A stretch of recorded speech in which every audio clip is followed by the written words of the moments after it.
have now.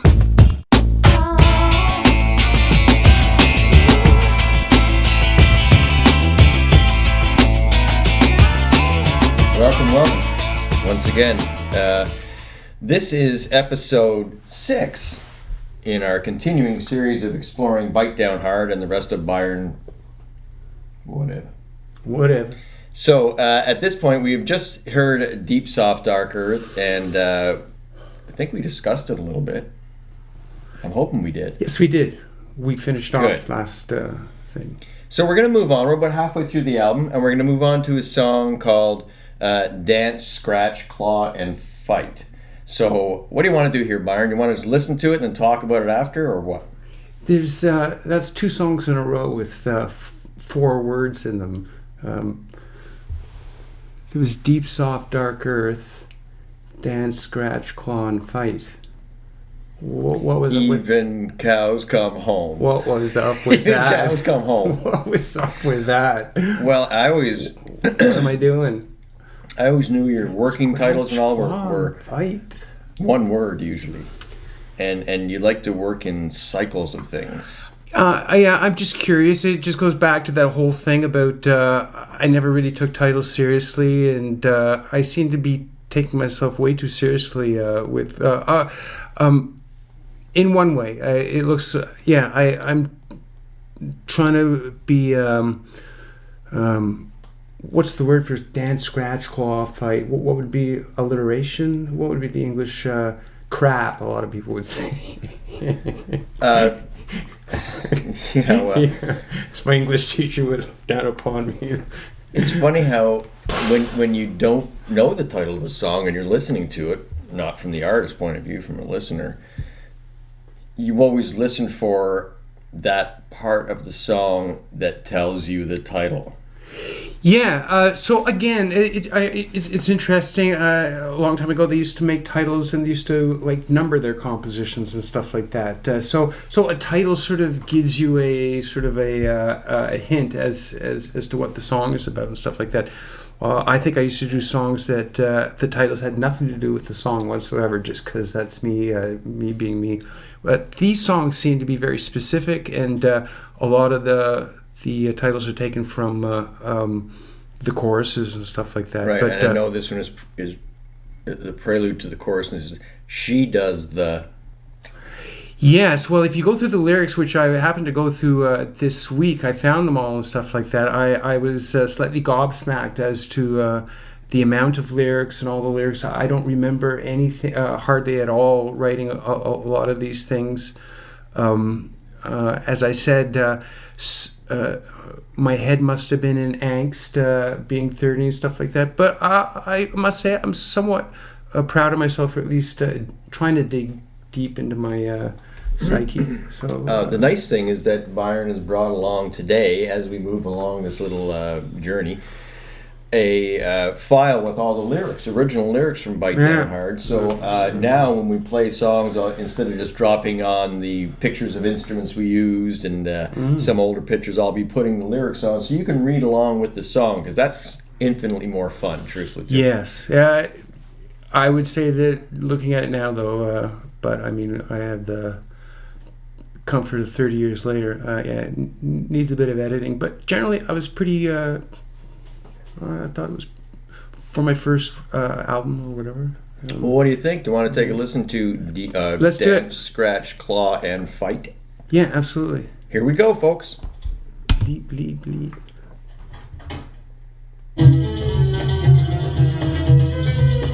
Okay, I don't remember that at all.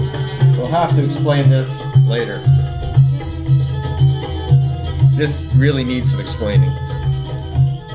You seem to remember more.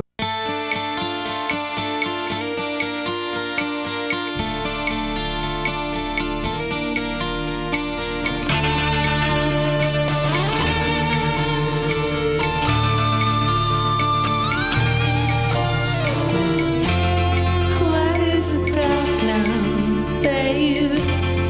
Give me solutions, not the skeletons. The high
before I wake.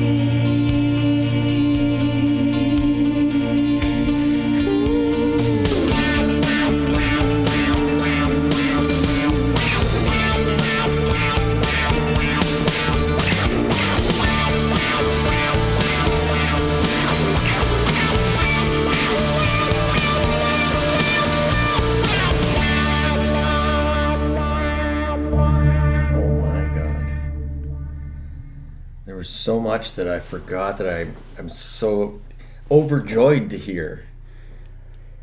That was crazy. So the I don't remember hardly any of that at all and stuff like that. I don't understand it at all. I'm kind of the vocals way in the back. I listening to that now. I mean, if the tracks were up, I'd love to turn half of it off and just. Well, when I was saying it seemed like you had a lot of times, you'll favor one parts. They were very much here, and it was kind of interesting to hear. But I know that you also like to f with the stereo imagery quite a lot. There's a lot of it's very androgynous. I don't know. Yeah, there's that sort of washness to the whole sort of backing track. The drum sound and stuff like that. I'm not only listening to it today and stuff like that. This is my only sort of the general wash. That reverb sort of stuff that we had and stuff like that. It sort of washes out a lot of it. There's a lot of really good ideas though I hear in sort of in it and stuff like that. A lot of changes, a lot of like melodic things going on and stuff like that. Okay, so, but I mean, like, that's sort of like what I'm listening to now. I would love, I wish the tracks were in front of me right now, and we could just take a lot of the reverb off and just sort of, and just bring up a few things and get a few things in your face and stuff like that. I think the song's too long and stuff like that. So question for you, the opening bit. Oh, right. I'm sorry, I forgot all about that. I had a project studio, and there was a fella that came in, and he did a lot of Middle Eastern music. And I ended up doing a whole album with him, including another little bit you'll hear later in the album. He did a commercial for a hamburger joint in the States, and we hijacked his stuff because he never paid me for all the work I did. So we felt free liberty to take his stuff because it was so bizarre and use it where we feel. And that was one of them. That was the artist and his Middle Eastern styled music, and of course, like everything else that we found and stole and borrowed, it worked perfectly with the theme of the album, I think.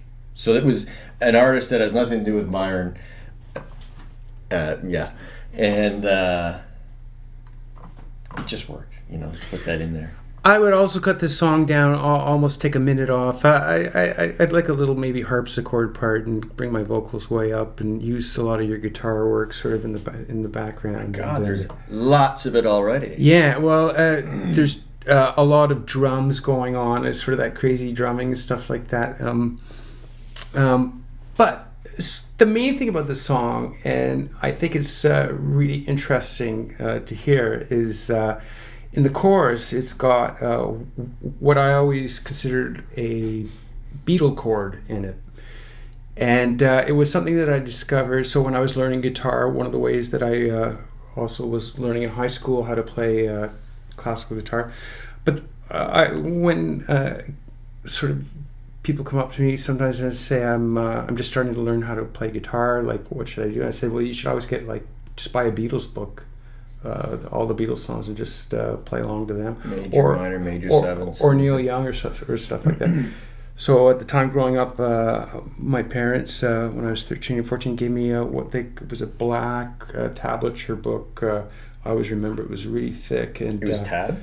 It was written for piano, but it had the guitar chords on it and stuff like that. But it was called Beatles Complete, and it had pretty well the whole Beatle catalog. I mean, like I remember, I ended up wearing out like one copy. I was just keep pulling over. So, but there was a chord in it that they had, and I don't know whether the Beatles specifically played it and stuff like that. but it was just playing a like a D chord. Yeah, it's this one. Yeah, and then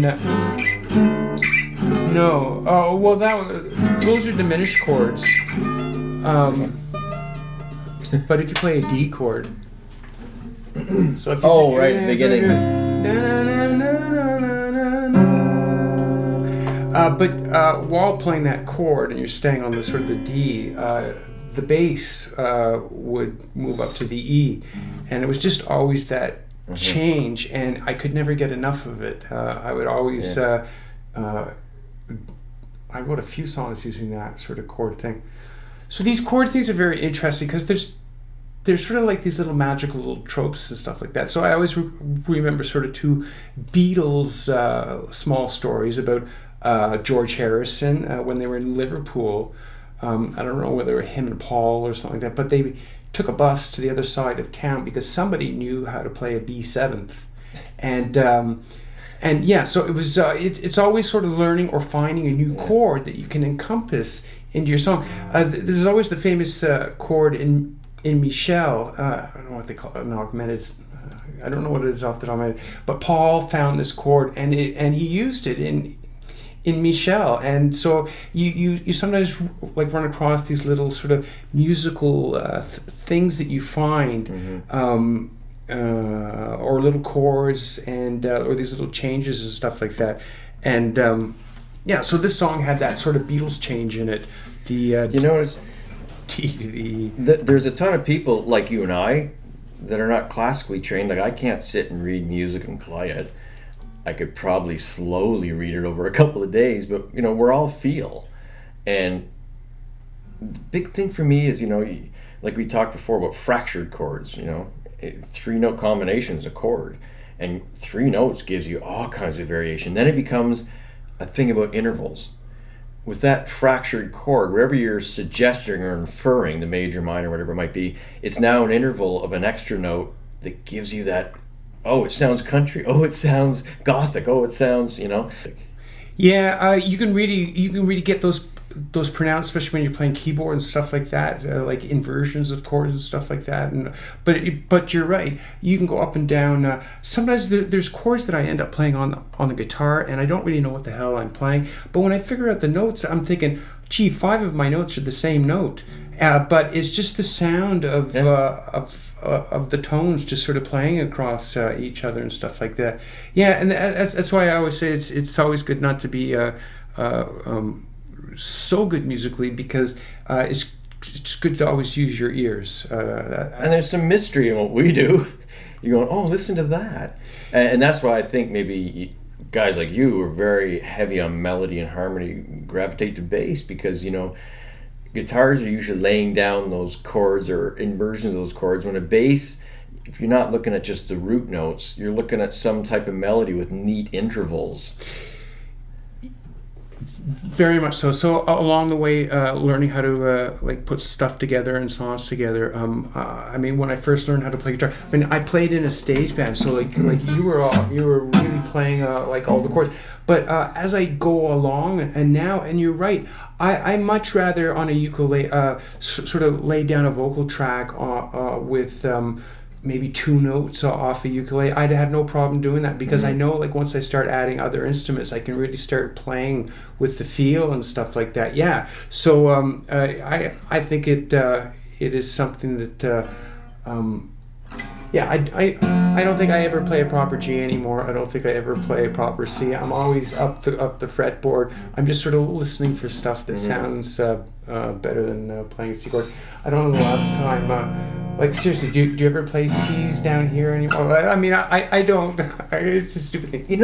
And we go in flows. Like there'll be a while that I like to play a certain style of acoustic guitar, and that'll be a lot of open chord stuff. But then again, there's other things I like to do. I never played with the capo up until a couple of years ago, and I remember just wanting to learn "Here Comes the Sun," and you're not going to play it unless you throw a capo on the 7th fret, like convincingly. So I got to like that now, and hearing just even how standard open chord with a capo up there, how it just completely changes the song. I understood the Beatles did Norwegian Wood with the capo on the 2nd fret, and how it changes it completely than having it just as a standard tuning D. So one sort of area that I've never sort of gone into, and I probably don't go into it enough, but I mean, there's so many. That's one of the great things about music. There's so many areas that I still haven't. There's so many. You would think after 30, 40 years being in the studio that you've sort of gone over the guitar. You've sort of played all the chords you can play and stuff like that. But I mean, there are areas about stuff that I've never even sort of that I have sort of on my bucket list to do. So for instance, big fan of Joni Mitchell. I always know that she used like alternative tunings and stuff like that, moving the E string down to the D or the Keith Richards tunings and stuff like that. I've never really spent any time sort of working on songs in those modes and stuff like that. And I know to me, it'd almost be like cocaine to me. Sometimes I think about it and I think, oh my God, what a rabbit hole I'd be going down if I started doing different tunings and stuff like that. I see Keith Richards and I see those fucking beautiful, funky Stone tracks, and it's just, he's just sort of chunking away, and he's just got a couple scraping across chords that are half open too. Yeah. He's just sort of slinging them out, and he's just sort of moving up. Sometimes I wonder about guys that do things in certain open tunings. Like, are they doing this also to screw up people? Because you see cover bands or people trying to cover that, and you go, "There's a note or two missing in that thing." I always said when I learned how to play Kashmir properly in Dadgad, if I was going to invent the guitar again from scratch, I'd probably have a standard tuning Dadgad. It's so beautiful. Yeah, and there's a physicality that you can apply to the guitar. Like, you're not really trying to play it. You just sort of just... There's nothing like, for me, the guitar, but that's a guitar player saying that. Yeah, but to make it easier for you, if you really sort of suck down the tuning... Like, I always think of Keith Richards just the way he plays. It looks so fun. Like, it looks so physically fun. You can get into the... Other than being the main lead singer guy, it's what rock and roll was based on. As much as it may not be my favorite instrument in a band at times, it still is, for me, what I say is, that's the classic rock star. Playing that guitar, I never get tired of it. I don't think we ever do. Yeah, so having other tunings and stuff like that, for sure, would be something that is a road to go down. So, yeah, there's just so many areas of the guitar that I still haven't explored. Interesting, one little side note, I'll probably cut this out. At Blues Fest, you get to up close to see how guys do their thing, and different guitar players. And I got really up close on stage for the B-52s. Right. And I was amazed. I was telling John Cook after, I said, every song, it's the only band I've ever seen this, every song the guy is in the guitar closet on the side of the guitar tech, open tuning for the next song. So he's got like the case is open, he's grabbing a guitar and he's tuning, and I'm standing beside him, tuning it open for the next song, and the guy doesn't play he might play a couple songs in standard tuning. The whole night the guy's racing out with guitars that are tuned differently, he's bringing them back. Well, that was their first album, where they did Rock Lobster and stuff like that. The guy only had 3 strings on his guitar or something like that. Right. Well, this was like in 2011 or something. Right, okay, so this is not the, I think the original guitarist died, I might be mistaken. Okay, so, but he only had like the E and the D and so he was playing only 3 strings, but it was effective, right? Like, oh my God, it was at the, that what an first iconic wave, album. What a great band. I mean, I saw them live on YouTube, which is probably about the same year you're talking about. Like, those 2 girls are just... I saw them live in 1982 at a huge concert outside of Toronto called Heatwave, Mossport Racetrack. I had hardly even heard of them. And there was girls sitting beside us and 60,000 people dressed in purple with like crazy yellowy hair all up, and I was like, who are these guys? That's who they were there to see, and they blew my mind. They came out and they just did something totally different, because we were there to see Teenage Head, Talking Heads, Elvis Costello, bands like that, the standard issue rock outfits that were still really good. But B-52s come out and like, what is this? Yeah. And they were great. I just loved it. That first album was so iconic. Are we done with Dan Scratch Bond? Are we done? Is there anything else that we should say? There's a lot of guitar on there. Well, holy jeez Louise. I was going to say, I kind of hogged the song there, I thought. Well, I let's keep going for one. I still have a question to ask you about this song. Okay, so I'm asking. So, do you remember a lot about? We've just played it. Do you remember all your guitar work? Do you have any? I'm not sure how you are with listening to the things you've done in the past, but pretty quickly it comes flooding back when I hear it going, yeah, because you know where you would be going next, and you hear it. You know, There's a lot. I was really into Whammy Bar at the time, as you can tell, because we're always going, I'm not very good. So if I'm sliding through notes with the Whammy Bar, it also was part of that, I think, style of the period, right? Like a lot of slidey notes. And what I did like is when I can't hear it as much, but I clearly remember I love using minor chords and sliding them up into the note. There was somewhere in there in the middle of the verse where I can hardly hear it, but I love that, and I always fall back to that same contrivance, that whammy barring into a minor chord, a fractured minor chord. And did you enjoy listening to your guitar work? Did you enjoy listening to it? I did. You know, at this point, you can look back at your stuff and go, I was no Eddie Van Halen.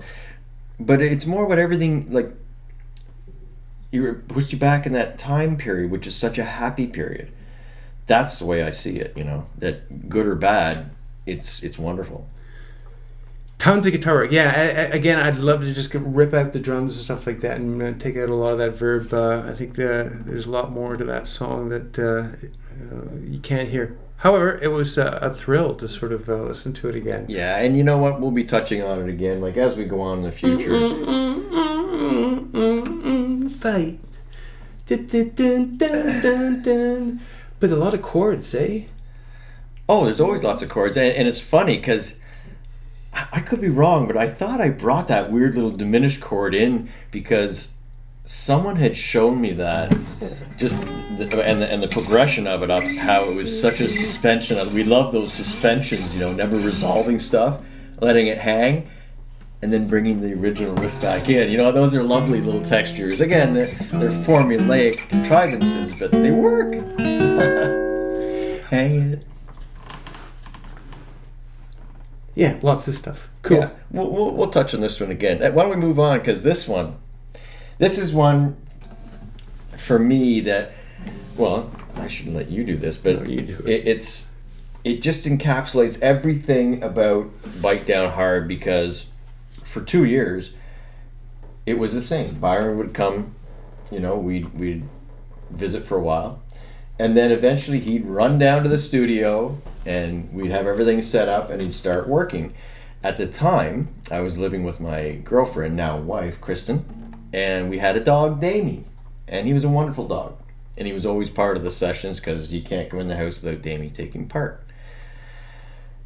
So without giving away too much, I want to say that the beginning of this song is like a day in the life of Byron doing Bite Down Hard, and you'll hear lots of little clips that I don't know, give an insight to what we were into at the time. Yeah, very much so. So I think previous to this, sort of working in my basement, in my studio, I always had the television on in the background and stuff like that, and I would be recording stuff or demoing stuff at the time, always doing songs. But I tended to slowly sort of pick up sort of the organic bit of making stuff up and creating the whatever you do that day, there's always something floating around you and stuff like that, and it's always good to sort of put these little timestamps on your stuff, and there's always something to grab in the ether, in the air, that might be cool for what you're presently working on. I always remember there's a demo of a song I did in my mom's house. I don't know what but they were Clinton was out on the lawn with Arafat and Begin, and they just sort of did the Oslo and he was trying to get them to shake their hands because these were two antagonists, obviously, and so CNN was on, and I started recording it, and I was doing my vocal while this was on. So I remember years later listening back to it, and you can hear them. Clinton comes out and stuff like that, and I'm singing some song or whatever like that. So I guess I can time that to that song, but it just became important to me to use what is happening of the day that you're doing your shit on and stuff like that. And it's very cool that I listened to that because especially that opening bit, that we spent some time to properly document what exactly you said, make some audio recording, a timestamp of what I do coming down into your studio. And it's very much of its time. So there's the sound of me coming down the stairs, obviously, but there's also, I think there's a hockey game. Byron and I are huge hockey. Well, we played tons of hockey and watched tons of hockey. He was a Canadiens fan. I was at the time a Leafs fan. This was pre-Senators. Well, actually, just around the time the Senators were starting up. So you'll hear a clip of a hockey game, us watching the hockey game, reacting to it. There's so much in this, because the more I think about it, I'd like, give us the title, the official full-length title of the song. Well, the title is "The Last Days of Hitler." Were like the first days with you. I think that was. I think I listened to it now, and I think that's some sort of lame attempt at the mission statement of this song. So as I've told you again about this song, sort of the Hitler reference. I grew up in the '60s. I grew up with Hogan's Heroes. I guess people weren't as sensitive back then. I grew up with the early Woody Allen films that used to always mock. They were more to be laughed at than be scared of. Yeah, definitely be mocked at. And I grew up with Monty Python that used to mock. So it was always a sort of an in-joke to make fun of Hitler and his sycophants. And so we always shorten it down to Hitler. So it always sounded weird when you're discussing a song and saying, so what should we do with Hitler? Well, yeah. So and if you remember, you're going to hear it.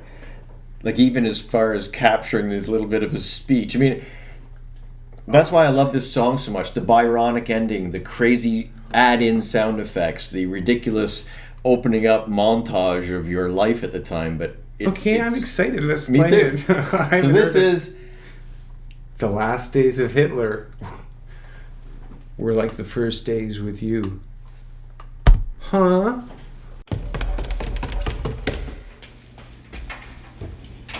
Now we get Nolan and Petit. This started in the first period. Whoa! Petit really tagged Nolan the way through there. Well, that's a TKO. I think Nolan was going to start the sword.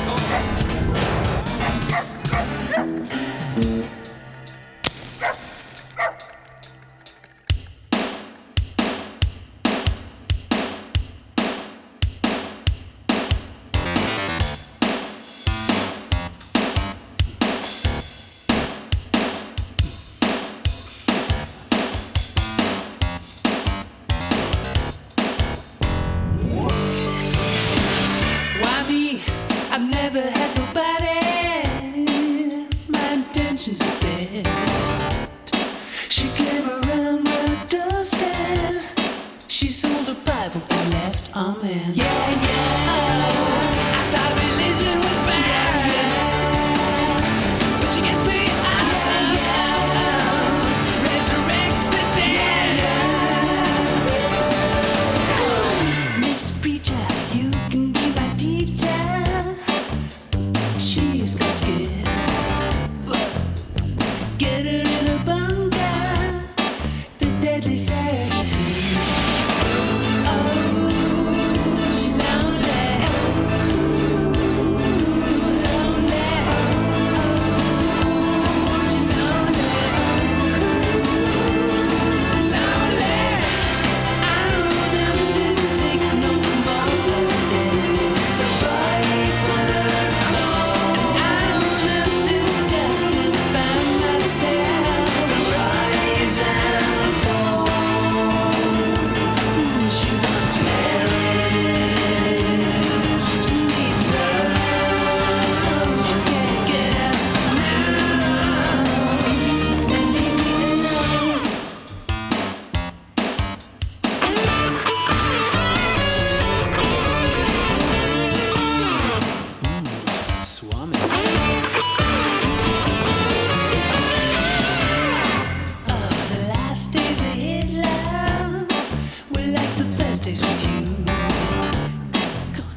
Ian! I don't have to justify myself evil. I don't have to take no more of this. She needs children. She wants a home. She can't get now.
Wow, that was wonderful. I really enjoyed that.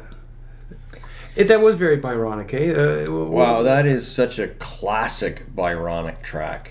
Although I gotta say, I thought the vocal, like the performance, was really good. Like Yeah, it's to be a highlight. Again, I would like to take some of this reverb out and just bring some things up. But yes, so just talking about the vocals and stuff like that, there is a part. So I remember us together. So just a moment together in space that I'll always remember. And I think it was something that you mentioned a couple of times. So when we were doing the vocal track, I remember we were doing the vocal track for this song, and the main leads, and I was in the vocal room. The lights were off. You were behind the mixing desk, and there's a line in the bridge. She's got 6 feet under, and I remember my voice. Squeak was perfect. I think my voice sort of did a squeak on the 6 or whatever. But I think you remember that sort of moment. I remembered sort of doing it and stuff like that. And yeah, I still think of that time specifically. She's crucified. You're putting these women like in a bad situation. They always seem like they want the standard life, they can't get. Yeah, it sounds like I'm not going to get married at this point. I don't think so. Listening to this. So any girl, I guess I was going out with at the time, and it's sort of gone on with my life. I was much, I've always been sort of enthralled at that point in my life, and for the longest time, with either playing tons of hockey or the carnal sprawl. That's the one I was trying to find, yeah. And the viper crawls. I don't have to justify myself. She wants marriage. She needs love. She can't get enough.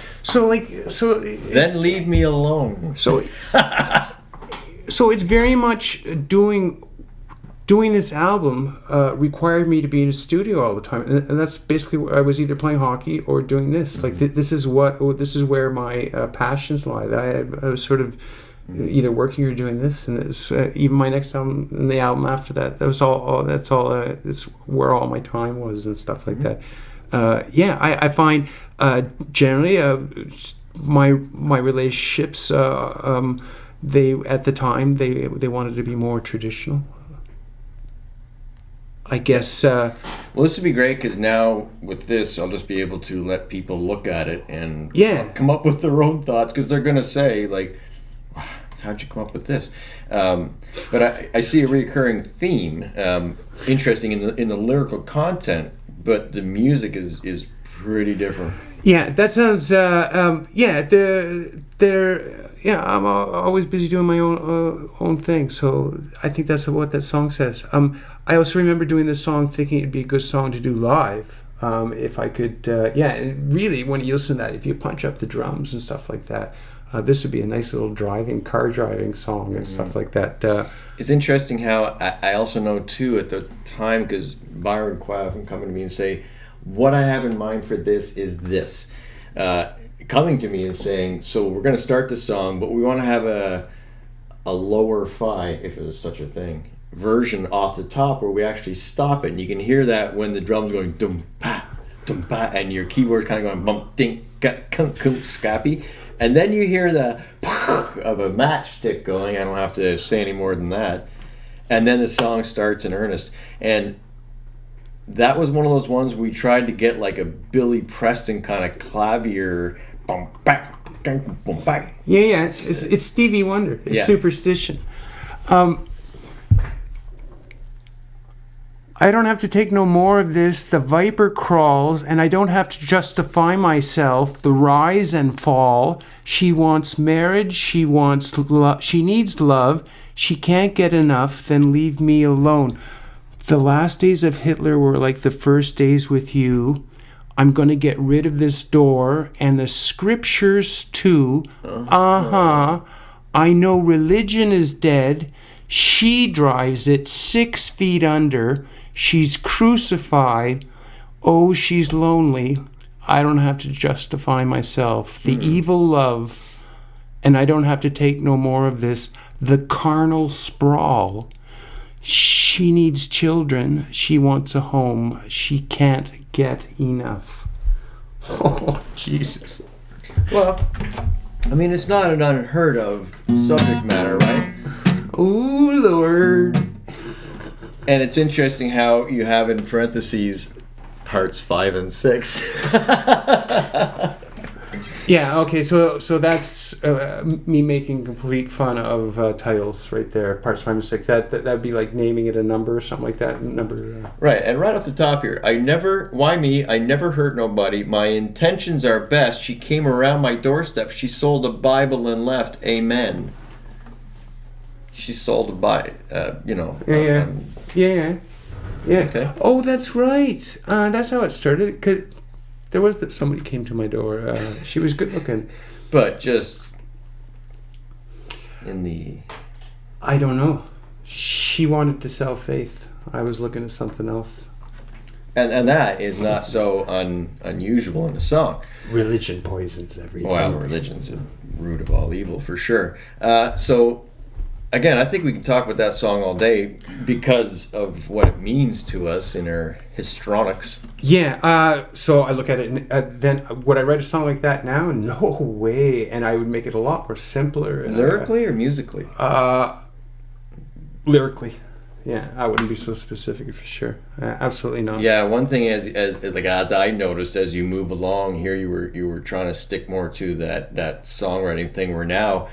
it's starting to pointalize, like it's starting to get feathered now, where the meaning's a little harder. When it all revolves around the same drain, it's just the inferences, the words you use, and the phrasing. As you get more mature as an artist, and you don't need to spell it out step by step.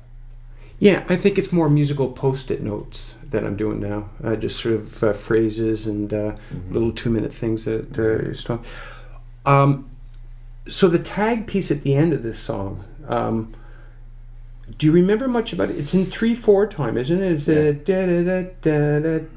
there are some weird voices. There's some kind of creepy voices on there. Thanks to the Yamaha SPX 90. That was our first multi-effects processor and had a pitch shifter in it. So we would always go in there if we wanted spooky voices.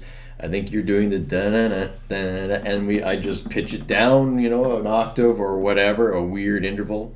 Pitch it up. You could hear it being pitched up. And slightly delaying them makes it spooky, weird, which we are lovers of spooky and weird. Well, that to me is listening to it now. I wouldn't touch a thing. I just love Demented Child's. It's wonderful. Song, It's yeah. beautiful. It's beautifully demented. Yeah, and I love to have your things to play over, like those long notes, and like you're saying, when you squeak with your vocal on a thing and you go, oh, that was great, it wasn't planned and I probably couldn't do it again on demand, but it worked really well.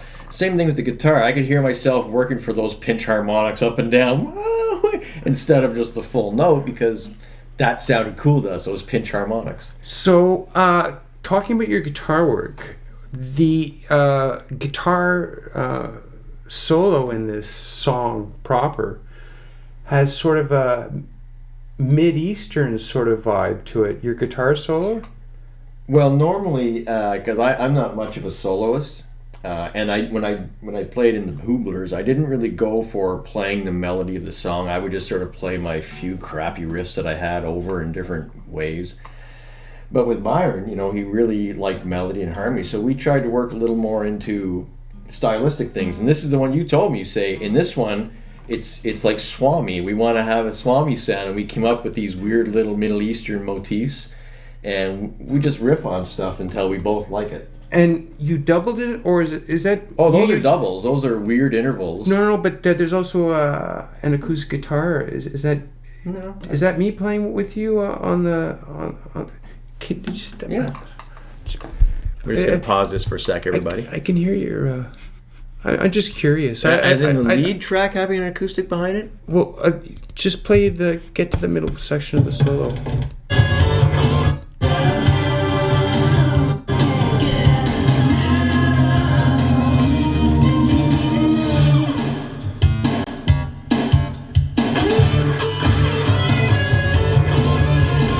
You hear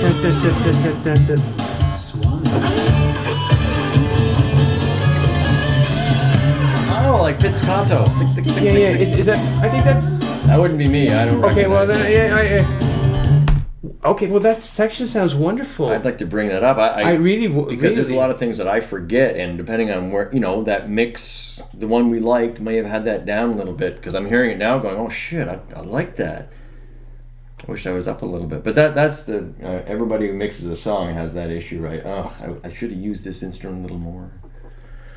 So yeah, I love the solo, even though it's not technically difficult. It's just we hit it, and then you in the middle of it, just by hearing it, go, ooh, Swami, because we would have it all done before you did your vocals, right? You would labor over the vocals, right, and that's only because the vocals were the last thing we could afford to use, just the way we do the tracks, stuff like that. So, but it looks like I leave how many it looks like I leave at least 2 open for my vocals and stuff like that. And when I say labor, I don't mean because he doesn't do it right. The guy sings notes great all the time, but like any singer, and you guys can appreciate tweaking, and I like every take. I can really hear a lot of screwing around with the pitch too on some of these songs. I can hear the whole track, you mean? Well, I can hear sort of the whole. So the Beatles did that somewhat in the mid '60s, where they just changed their voices around. It was another way that they would change their voices around on some songs, where they'd pitch the track down a bit, sing to a lower, and then put the tape back to the normal speed, and your voice John goes up. Lennon always wanted to sing that way, right? Yeah, well, I can hear myself screwing around with a lot of that stuff. I remember pitching down the tape machine, knowing once we pitch it down, we're not going with the sync anymore. Right, so that we're losing that and stuff like that. There's a real bit of androgyny to my voice, though. Listening to that Hitler one. I love the syncopation of it. Like you used your voice as a percussive instrument almost, and this one's really, really well. Yeah, you're in the pocket. Again, it's too bad where I'd love to take some of that reverb off my voice though and stuff like that. Just get it more in your face, stuff like that. Regardless, what a wonderful sort of fun song. And I got Hitler's voice on my. Did we ever find out what he's really saying? I'd hate to have it being something really nasty. as opposed to "We love our country forever."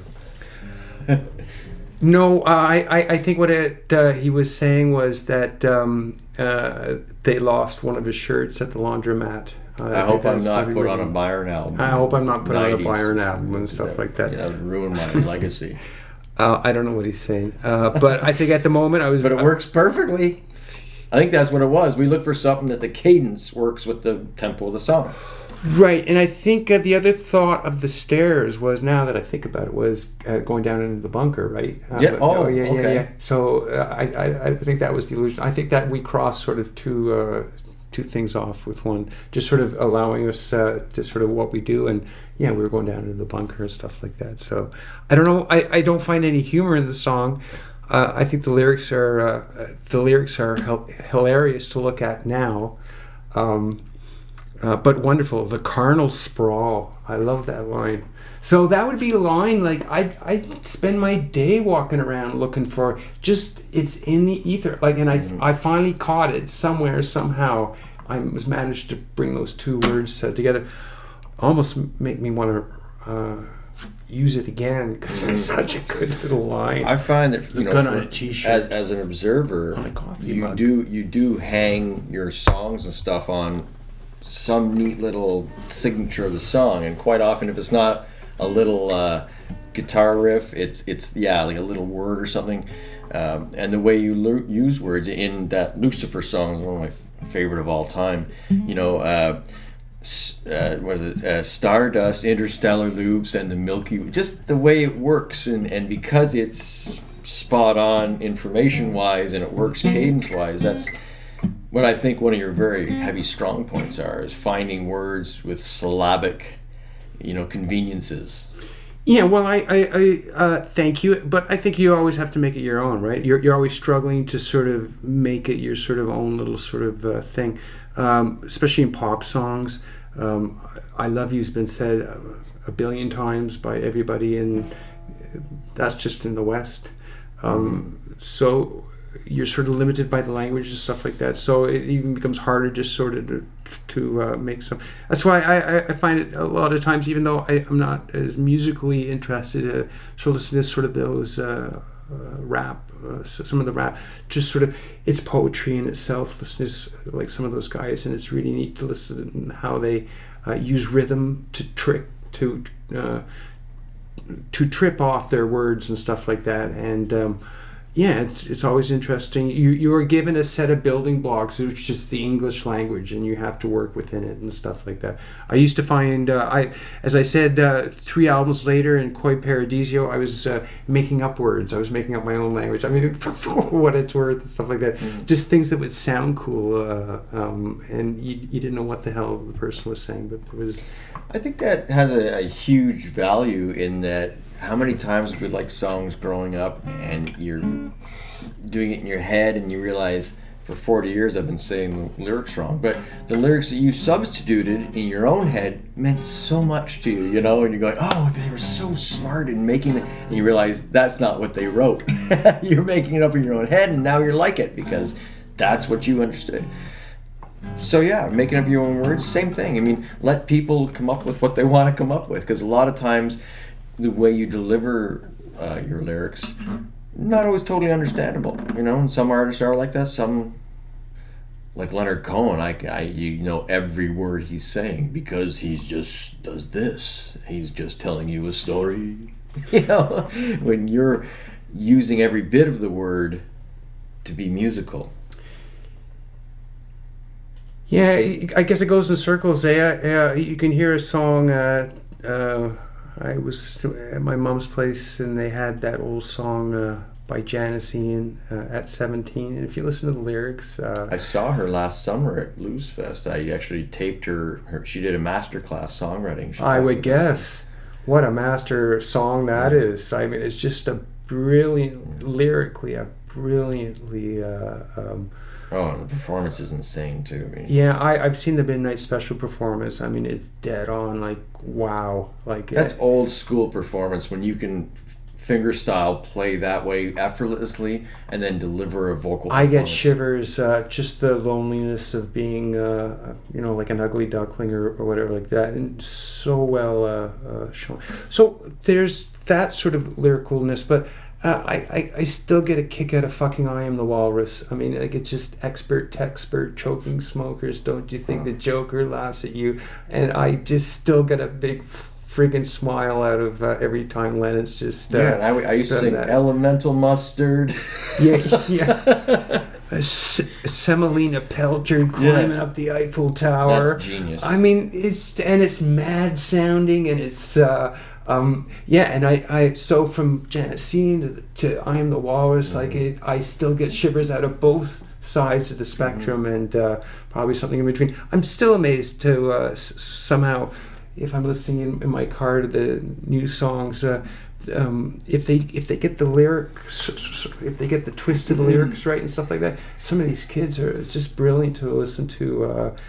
So 40, 50 years later, they're still using the English language, and they just a turn of a few words and just getting the thing, and their kids are, or some of the stuff that I've listened to still sounds like, wow, you really hit that out of the park.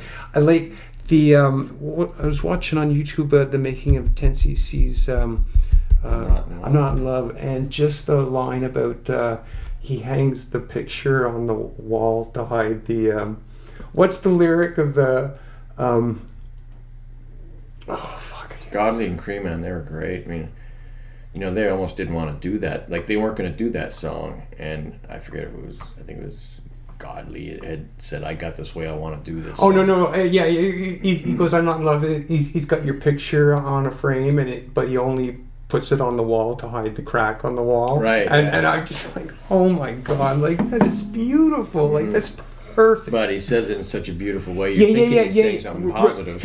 Over the trope of that. So it's like having like a nice like dancing song with the saddest lyric you can find. I mean, that's the cool essence of Byron. Yeah, that's the cool thing about music too, though. And absolutely.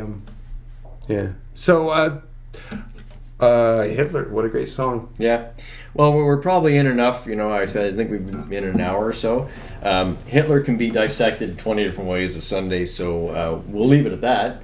And know that next time, on next episodes, we're talking about, oh my God, we'll do this. I don't know. I don't think we probably need 3 episodes for the last 3 songs. Serendipity, Lucifer's Lament, officially, and Mitnib. Each one of those songs could have an episode of its own, but maybe we'll try to bang them all out next time. Sure, I think that's what we should do, for sure. I look forward to listening. Good. Of course, Lucifer's probably going to take half the session to listen to. Definitely. Maybe what we'll do like Serendipity and Mitnib next time, and leave Lucifer for the end. Sure, to wrap it up. Yeah. Okay, so that's episode, what did we just do? This is episode 6. This is 6 on the 7, rock and roll.